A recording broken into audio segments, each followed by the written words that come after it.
Salut à tous, bienvenue pour une nouvelle petite vidéo sur iOS 10.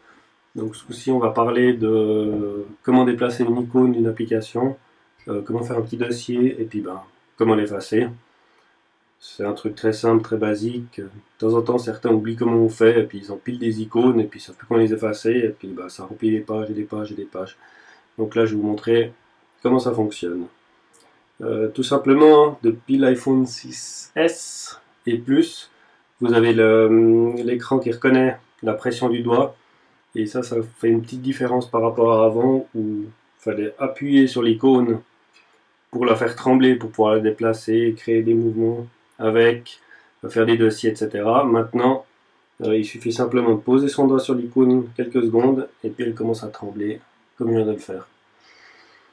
Donc là, vous pouvez poser le doigt sur l'icône, puis dès que c'est le cas, vous pouvez déplacer l'icône tout en gardant le doigt appuyé sur l'écran. Si vous allez vers le bord, ça vous crée un nouvel écran, une nouvelle page.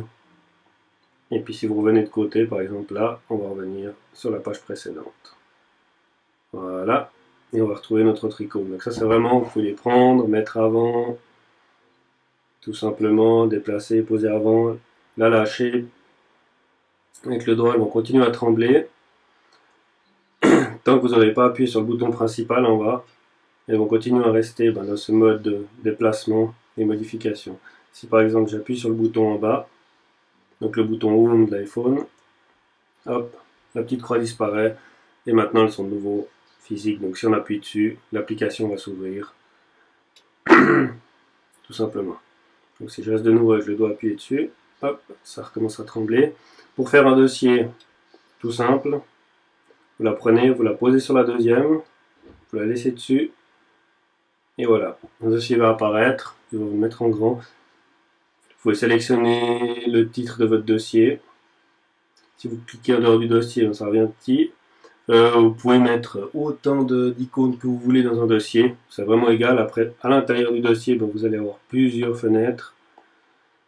Donc vous pouvez vraiment aller très très loin. Ça c'est un peu les détails par rapport à ces dossiers. Si vous voulez effacer un dossier, vous prenez une icône, vous sortez du dossier avec, et hop, elle est dehors. Prenez la deuxième, vous sortez aussi, et ça efface automatiquement le dossier. Et dernière petite chose par rapport à ces petites icônes, pour effacer une application quand vous n'en avez plus besoin, tout simplement, la croix, on demande si vous voulez effacer, mettez supprimer, et elle part.